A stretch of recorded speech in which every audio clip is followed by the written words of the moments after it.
qu'est-ce qui nous empêche de faire ce que Dieu nous demande? Alors, je ne sais pas pour vous, mais moi, je me sens souvent tiraillé entre la connaissance intellectuelle que je peux avoir de la volonté de Dieu et puis, de l'autre côté, ma motivation réelle à mettre en pratique ce que je sais que Dieu veut. Alors, peut-être que ce matin, vous ne savez pas ce que Dieu veut, tout simplement. Peut-être que la foi, c'est quelque chose que vous êtes encore en train de découvrir et ce n'est pas encore très clair pour vous si ça doit changer des choses en pratique dans votre vie, au niveau de vos valeurs, de vos habitudes et de vos priorités.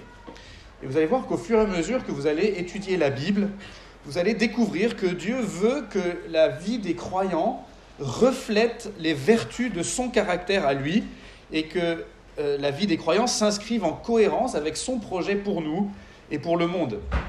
Et au fur et à mesure que vous allez progresser dans la foi, peut-être que vous allez trouver ça compliqué des fois. Pour ce qui me concerne, en tout cas, ça fait déjà quelques temps que je suis croyant et que je lis la Bible et que je vais à l'église, que j'apprends des choses sur Dieu. Et c'est sûr qu'au fil du temps, ma connaissance a augmenté. Mais pour autant, il y a des domaines de ma vie où je traîne des pieds. J'ai du mal à être un père disponible pour mes enfants. J'ai du mal à témoigner de ma foi aux personnes de mon entourage. J'ai du mal à prioriser mon temps personnel avec Dieu, et ainsi de suite. Et vous ce matin, quels sont les domaines de votre vie où vous avez du mal à vous mettre en mouvement pour Dieu, alors que vous savez très bien, au niveau cérébral, en tout cas, vous savez très bien ce que c'est que Dieu vous demande? Qu'est-ce que c'est qui vous bloque? Qu'est-ce que c'est qui vous freine? Eh bien, à mon avis, ce que c'est, c'est le manque de conviction que ça va changer quoi que ce soit. Le manque de conviction que ça va changer quoi que ce soit. C'est-à-dire qu'on doute que notre obéissance, ça va vraiment produire quelque chose de significatif dans notre vie. Si je me consacre davantage à mes enfants, est-ce que ça va vraiment faire une différence, franchement, dans leur développement? Et si je suis plus entreprenant pour parler de Dieu à mes collègues ou à mes voisins, est-ce que ça va vraiment produire quelque chose qui pourrait les faire progresser vers la foi, en fait? Je ne sais pas. Si je fais quelques efforts pour me réserver coûte que coûte un temps dans la journée pour lire ma Bible et prier, est-ce que ça va vraiment changer quelque chose à ma santé spirituelle? Et ça, c'est la problématique sous-jacente du texte qu'on va lire dans un instant. C'est la suite de l'histoire de Jonas. Et je vous rappelle que cette histoire, à l'origine, elle est racontée à destination ou à l'intention des Israélites de l'Antiquité qui avaient peut-être eux-mêmes tendance à tomber dans une forme de nonchalance ou de passivité par rapport à la vocation que Dieu leur avait adressée spécifiquement. Il y avait des choses que Dieu voulait qu'ils fassent, qu'ils fissent, mais eux semblaient un peu traîner les pieds pour le faire. Et l'histoire de Jonas est là pour les réveiller un peu. Ce matin, on va se limiter au 3e chapitre de l'histoire de Jonas. Et dans ce nouvel épisode en particulier, on va voir que le message adressé aux Israélites, et à nous aussi aujourd'hui, c'est le suivant. C'est que dans tous les domaines où on sait ce que Dieu veut, on peut foncer.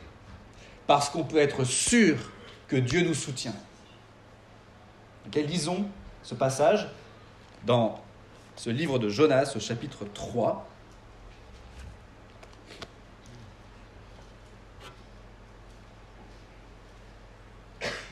Le livre de Jonas, c'est un livre qui n'est pas très long, qui se trouve dans l'Ancien Testament, la partie de la Bible écrite avant l'époque de Jésus. Et ça peut être un peu difficile à trouver quand on feuillette comme ça les pages de la Bible. Mais il est probable que votre Bible ait une table des matières au début. Donc si vous avez du mal à trouver le livre de Jonas, référez-vous à la table des matières.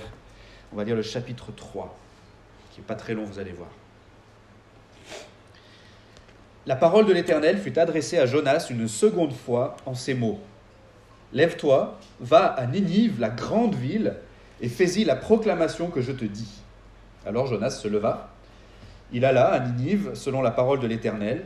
Or, Ninive était devant Dieu une grande ville, de 3 jours de marche. Jonas commença par faire dans la ville 1 journée de marche. Il criait ces mots. « Encore 40 jours et Ninive sera bouleversée. » Les gens de Ninive crurent en Dieu et proclamèrent un jeûne et se revêtirent de sacs, depuis les plus grands jusqu'aux plus petits. La nouvelle parvint au roi de Ninive. Il se leva de son trône, ôta son manteau, se couvrit d'un sac et s'assit sur la cendre.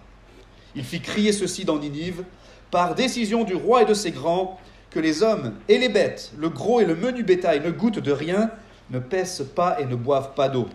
Que les hommes et les bêtes soient couverts de sacs, qu'ils crient à Dieu avec force et que chacun revienne de sa mauvaise conduite et de la violence attachée aux paumes de ses mains. Qui sait si Dieu ne reviendra pas et n'aura pas de regret, et s'il ne reviendra pas de son ardente colère, en sorte que nous ne périssions pas. Dieu vit qu'ils agissaient ainsi, et qu'ils revenaient de leur mauvaise conduite. Alors Dieu regretta le mal qu'il avait résolu de leur faire, et il ne le fit pas. C'était la lecture de la parole de Dieu. On va prier brièvement avant d'aller plus loin. Seigneur, merci pour ce texte que tu destines à notre instruction. On te prie, Seigneur, de nous aider, s'il te plaît, par ton Saint-Esprit, à bien comprendre ce que tu veux nous dire. Ouvre les yeux de notre cœur, ouvre notre intelligence. Aide-nous non seulement à croire, mais à recevoir, non seulement à comprendre, mais à croire et à recevoir, et à mettre en pratique ta parole. Amen.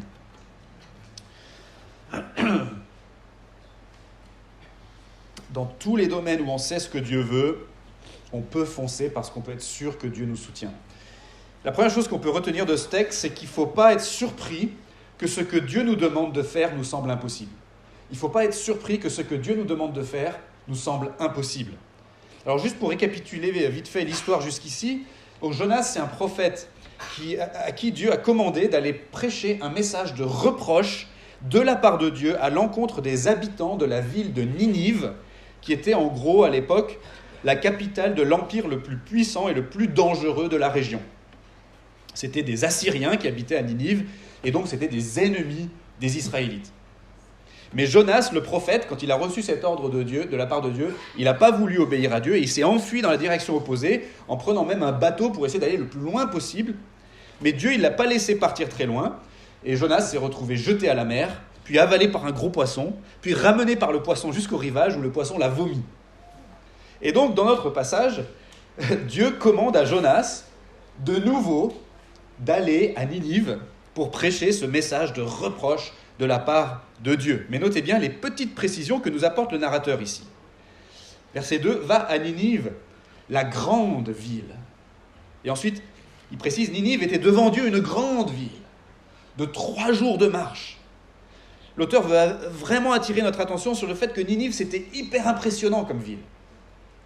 Une ville de 3 jours de marche, ça ne veut probablement pas dire qu'il fallait 3 jours pour faire le tour de l'enceinte de la ville, parce que ça serait démesuré pour l'époque, mais ça veut probablement dire qu'il fallait 3 jours pour visiter en fait l'intégralité de la ville. L'idée, c'est quand même que c'était une très très grande ville. On estime qu'il y avait à peu près 75 000 habitants à Ninive à cette époque, et pour nous, ça ne paraît pas beaucoup, c'est même pas la population du 7e arrondissement, mais pour l'époque, c'est énorme, 75 000 habitants.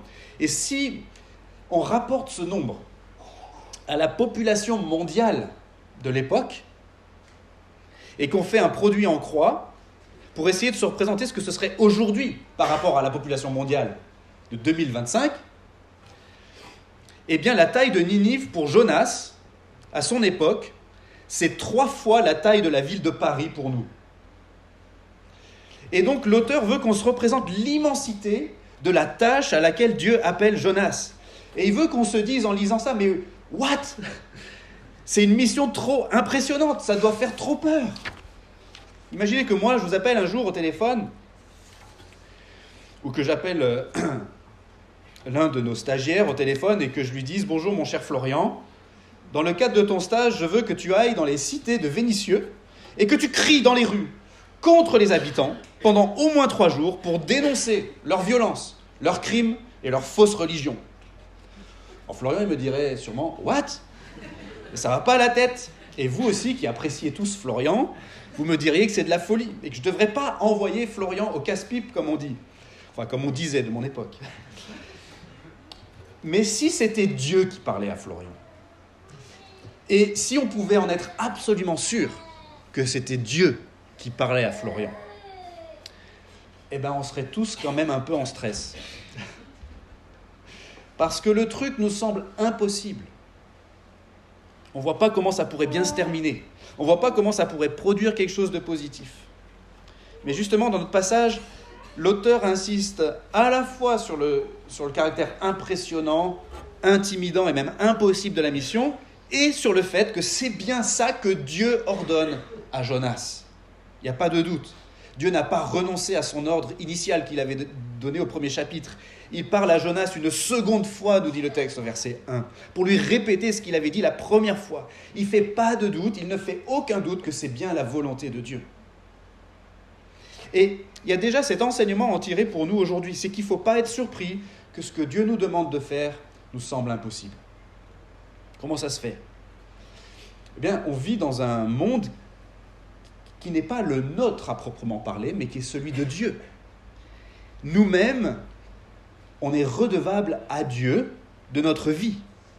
Et Dieu, il a un projet pour nous dans son monde, et c'est un projet de taille divine, pas un projet de taille humaine.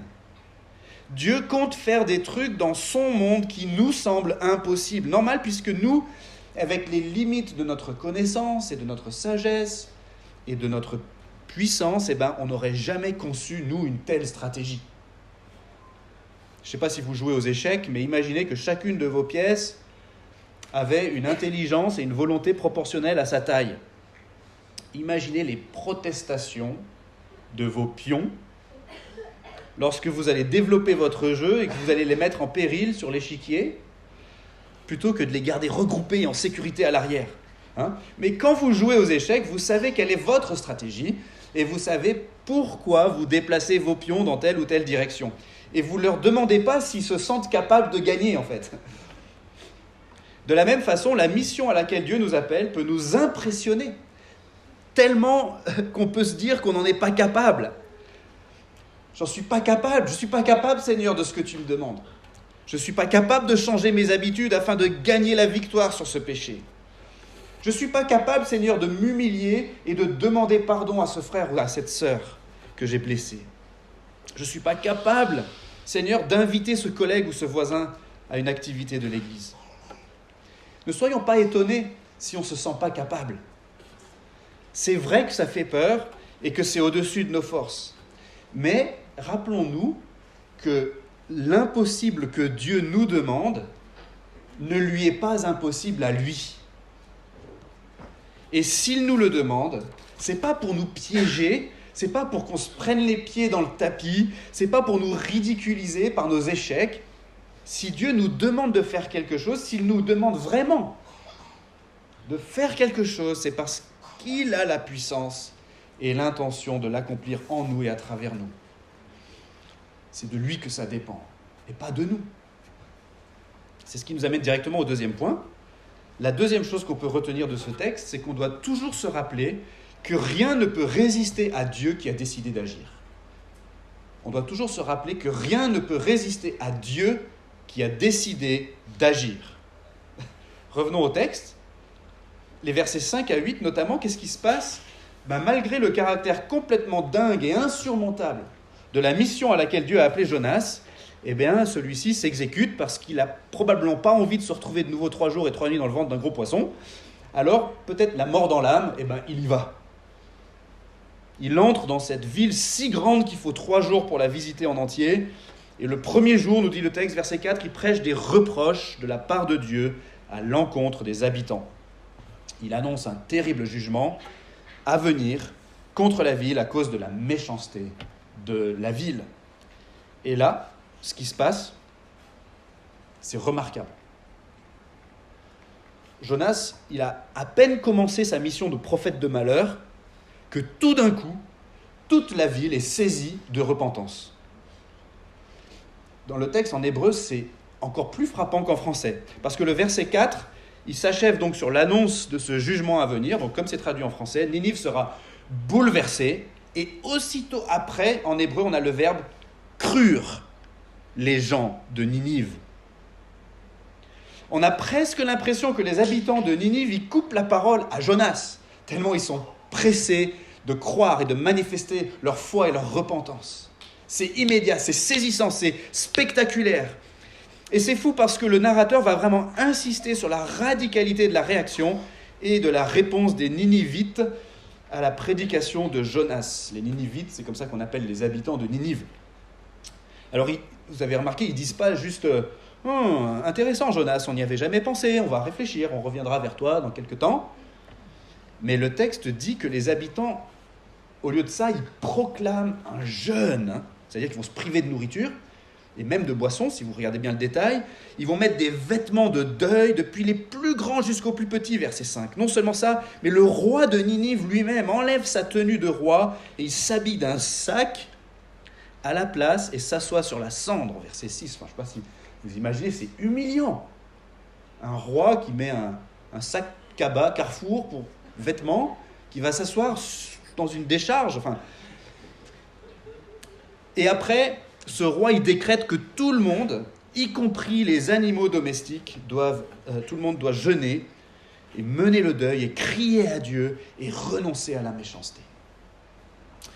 Comme on l'a dit en groupe de maison la semaine passée, l'auteur de ce texte, il est vraiment en train d'en faire des tonnes, comme on dit aujourd'hui.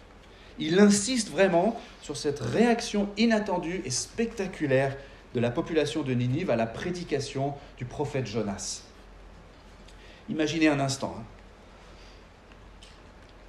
Imaginez qu'on est le premier samedi de décembre et notre petite chorale de l'église Lyon-Gerland s'installe au marché de Jean Massé pour chanter des cantiques de Noël. Et quelques volontaires sont là pour distribuer des flyers et inviter les passants à la célébration spéciale de Noël qu'on va organiser quelques jours plus tard. On est tous bien en place, bien alignés, on a un peu le trac, même si on a bien répété grâce à Maïlis.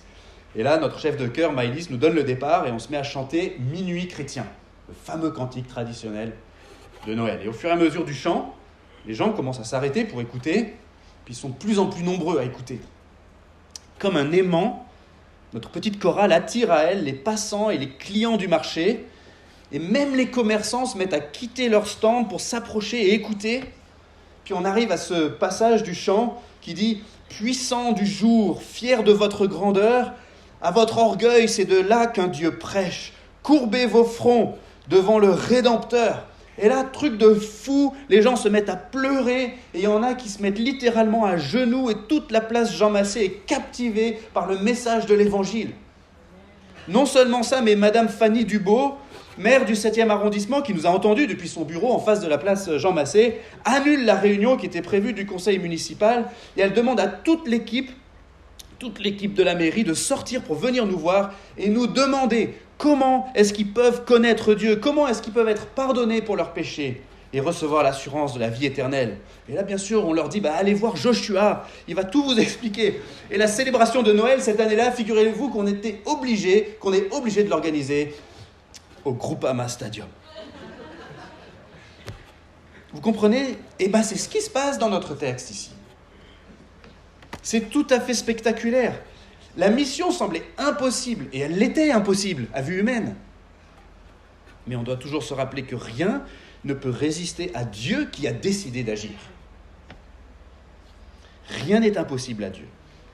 Et je pense qu'il y a une ou deux applications qu'on peut tirer de ce point pour nous aujourd'hui. D'abord, la puissance irrésistible de Dieu doit nous motiver à lui obéir. Non pas parce qu'on aurait peur de lui, parce qu'il est irrésistible, il pourrait nous exterminer en un claquement de doigts, c'est pas ça que je veux dire. Elle doit nous motiver à lui obéir, sa puissance, parce qu'on est convaincu que notre obéissance va porter du fruit justement en vertu de sa puissance et pas de la nôtre. Le patriarche Abraham, par exemple, bien des années auparavant, il a fait confiance à Dieu et par conséquent, il a obéi aux ordres de Dieu qui lui semblaient complètement fous. Mais la Bible nous explique pourquoi, et je cite.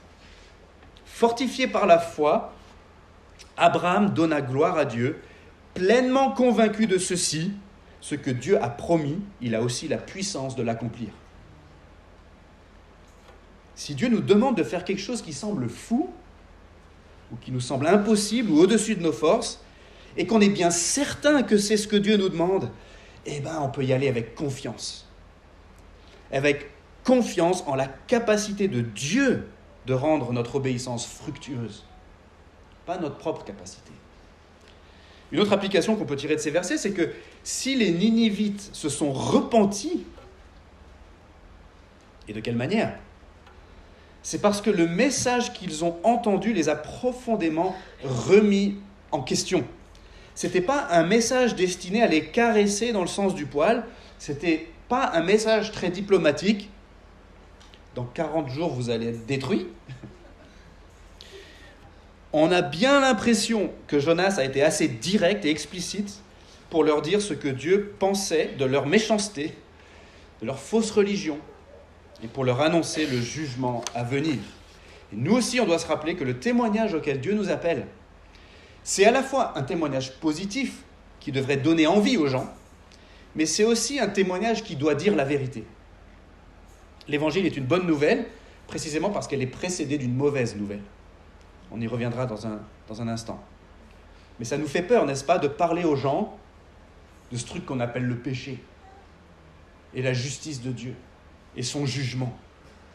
Mais la réalité, c'est que c'est incontournable de le faire, car c'est de ça que les gens doivent prendre conscience pour pouvoir comprendre pourquoi ils ont tellement besoin de Jésus, ce Jésus qui leur tend la main justement dans sa grâce. Et on peut témoigner de cette manière à tout le monde, même aux gens qui nous font le plus peur. Non pas parce qu'on aurait une quelconque puissance de persuasion en nous-mêmes, mais parce que Dieu a la puissance de susciter chez eux la même réaction qu'il a suscitée chez les habitants de Ninive. Rien n'est impossible à Dieu. Et c'est par sa puissance que notre obéissance portera du fruit.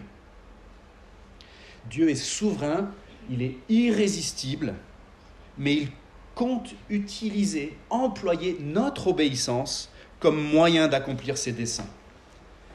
Comme le dit James Packer, théologien anglais, qui est mort en 2020, je cite dans son livre intitulé, un très bon livre intitulé « L'évangélisation et la souveraineté de Dieu ». Je crois qu'il a été traduit en français. Moi, je le cite depuis la version en anglais, donc c'est ma traduction. C'est probablement pas la bonne traduction par rapport à celle que vous trouveriez dans la version en français, mais il dit ceci: le fait que Dieu dispense sa grâce souverainement ne rend pas l'évangélisation inutile. Bien au contraire, c'est exactement ce qui l'empêche d'être inutile. C'est ce qui crée la possibilité et même la certitude que l'évangélisation portera du fruit. Sans la grâce souveraine de Dieu, en fait, il n'y aurait aucune chance que l'évangélisation porte du fruit. Et cette question de la grâce souveraine de Dieu nous amène justement au dernier point. La troisième et dernière chose qu'on peut retenir de ce texte, c'est qu'on peut vraiment compter sur Dieu, qui ne change pas, dont les projets ne changent pas, et qui sera toujours fidèle à lui-même. Alors qu'est-ce que je veux dire par là ? Regardons ce qui se passe une dernière fois dans le passage, versets 9 et 10. Et on peut avoir l'impression, en regardant ces versets, que le texte contredit ce que je viens de vous dire. J'ai dit que Dieu ne change pas et que ses projets ne changent pas, mais le texte, lui, il dit « Dieu regretta le mal qu'il avait résolu de leur faire et il ne le fit pas », verset 10. Alors en fait, il faut bien comprendre une chose. C'est que dans la Bible, assez souvent, des choses nous sont rapportées sur Dieu d'une manière didactique, de manière à nous instruire. Vous comprenez ? De manière à nous enseigner des choses. Et pour que nous, les humains, on puisse comprendre des choses sur Dieu, parfois il faut parler de Dieu en des termes qui nous sont familiers ou compréhensibles. Quand la Bible parle de la main forte et du bras étendu de Dieu, par exemple, ça ne veut pas dire que Dieu a des mains ou des bras. C'est une manière de nous faire comprendre sa puissance, tout simplement.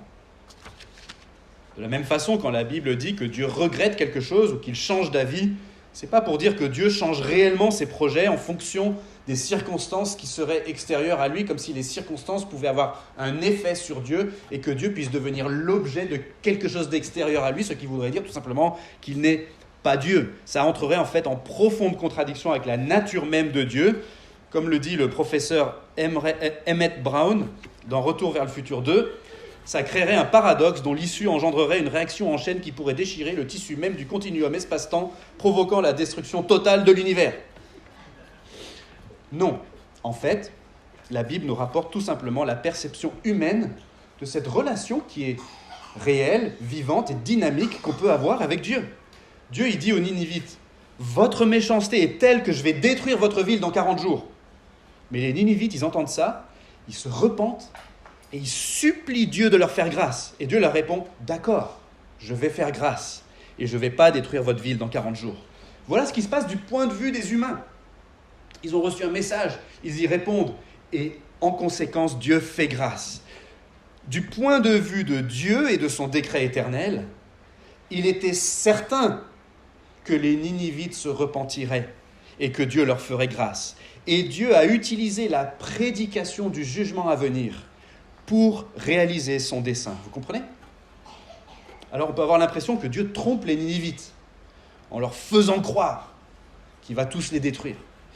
Il me semble plutôt que l'offre de la grâce est implicite, peut-être tout simplement qu'elle ne nous est pas rapportée par l'auteur, mais que Jonas l'a exprimée dans le contenu de sa prédication. Quoi qu'il en soit, ce qu'on peut constater, c'est que l'espoir des Ninivites que Dieu puisse faire grâce devait bien reposer sur quelque chose. Sinon, les Ninivites, ils se seraient plutôt dit, ok, fichu pour fichu, il nous reste 40 jours pour profiter de la vie et commettre le maximum de péchés possible. Vous voyez ce que je veux dire ? C'est pas ça la réaction des Ninivites. Et le texte attire notre attention, en fait, sur le caractère de Dieu, justement, qui fait grâce et qui est compatissant, lent à la colère et riche en bienveillance. Et d'une manière ou d'une autre, les Ninivites devaient en savoir quelque chose quand même, pour qu'ils se tournent vers Dieu justement dans la repentance, en espérant qu'il fasse grâce. Ils ne s'appuyaient pas sur rien. Et le texte est en train de mettre ici les Ninivites en exemple de gens qui écoutent la parole de Dieu et qui répondent de façon appropriée. C'est-à-dire en prenant à cœur à la fois la justice de Dieu et le jugement qui en résulte à l'encontre de leurs péchés et qui demandent pardon à Dieu. Résultat, ils sont pardonnés. C'est un exemple pour nous. Comme je le disais, cette histoire est racontée au départ à l'intention des Israélites de l'Antiquité, à une époque où ces Israélites avaient pas mal dévié de leur vocation. Et Dieu les menaçait de jugement par les prophètes, justement. Et l'histoire des Ninivites leur est donnée en exemple. Si même les Assyriens de la capitale de cet empire ennemi peuvent se tourner vers Dieu dans la repentance et recevoir la grâce de Dieu, à combien plus forte raison, vous, Israélites, le peuple de l'Éternel, si vous revenez de votre mauvaise conduite, eh bien Dieu vous fera grâce. Parce que Dieu est comme ça. Il est lent à la colère et riche en bonté. Il fait grâce et il est compatissant. Il est comme ça. Et son projet pour le monde, c'est un projet de grâce. Dieu est en train de conduire l'histoire vers une fin heureuse. Le but de Dieu, ce n'est pas d'annihiler sa création, mais il veut la racheter et la réparer parce qu'il l'aime. Et que ce soit les Ninivites ou les Israélites, que ce soit les membres de l'église Lyon-Gerland ou les commerçants du marché de Jean Massé ou l'équipe municipale du 7e arrondissement ou qui que ce soit d'autre, on peut assurément compter sur la grâce de Dieu qui ne change pas.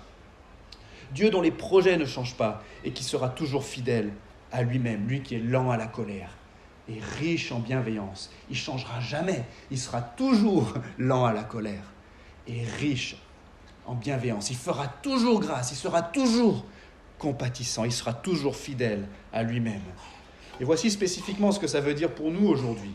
Dieu annonce à tous les humains que le jour vient où tous devront rendre compte à Dieu de la manière dont ils ont mené la vie que Dieu leur a donnée. L'apôtre Paul dit que Dieu a fixé un jour où il va juger le monde selon la justice. Et en raison de nos fautes et de notre désir profond d'indépendance de Dieu, on ne pourra pas subsister ce jour-là. Ce n'est pas que Dieu est méchant et qu'il nous veut du mal, c'est tout simplement qu'il est juste. Et c'est plutôt une mauvaise nouvelle pour nous qui sommes injustes. Ça, c'est la mauvaise nouvelle qui précède la bonne nouvelle. Parce que la bonne nouvelle, c'est que Dieu fait grâce et qu'il est compatissant, lent à la colère et riche en bienveillance. Dieu a révélé son caractère. Il a fait des promesses et il est intervenu dans l'espace et dans le temps pour concrétiser ses promesses de grâce et pour les concrétiser indéniablement aux yeux de tous. Dieu a fait irruption dans sa création, dans notre histoire, en la personne de Jésus-Christ. Et il a fait ça pour prendre sur lui tout ce qui nous séparait de lui. Et il a fait ça parce que tel est son caractère. Tel est son caractère en tant que Dieu compatissant qui fait grâce. On ne sait pas trop sur quoi exactement reposait l'espoir des Ninivites, que Dieu fasse grâce, mais nous aujourd'hui en tout cas, on a tout ce qu'il nous faut, et même bien plus pour savoir que Dieu fait grâce. Parce que depuis cette époque-là, Jésus est venu, il est mort, il est ressuscité. Et on a toutes les saintes écritures au complet, Ancien et Nouveau Testament pour nous en parler. Et on a l'Église et le culte. Et on a les amis chrétiens pour nous en témoigner. Et on a les prédications le dimanche. Et on a les sacrements. On a notamment la Sainte Seine chaque dimanche pour nous attester de la fiabilité des promesses de grâce de Dieu. Alors, mes chers amis, je vous le dis solennellement, mais sans prétention et avec crainte, selon la parole de Dieu, vous êtes perdus sans Jésus-Christ. Mais venez à lui, mettez en lui votre foi, reposez-vous sur lui, et vous serez sauvés pour toujours, selon la parole de Dieu. Je vais conclure. Qu'est-ce qui nous empêche de faire ce que Dieu nous demande ? C'est, me semble-t-il, le manque de conviction que ça va changer quoi que ce soit. Or, le passage qu'on a vu ce matin nous dit que dans tous les domaines où on sait ce que Dieu veut, on peut foncer parce qu'on peut être sûr que Dieu nous soutient. Qu'est-ce que Dieu veut ? Déjà, il veut que tous les hommes soient sauvés et qu'ils parviennent à la connaissance de la vérité. C'est-à-dire qu'il veut que toutes sortes d'humains, des humains de toutes les nations, de toute origine, de tout âge, de toute condition sociale soient sauvés.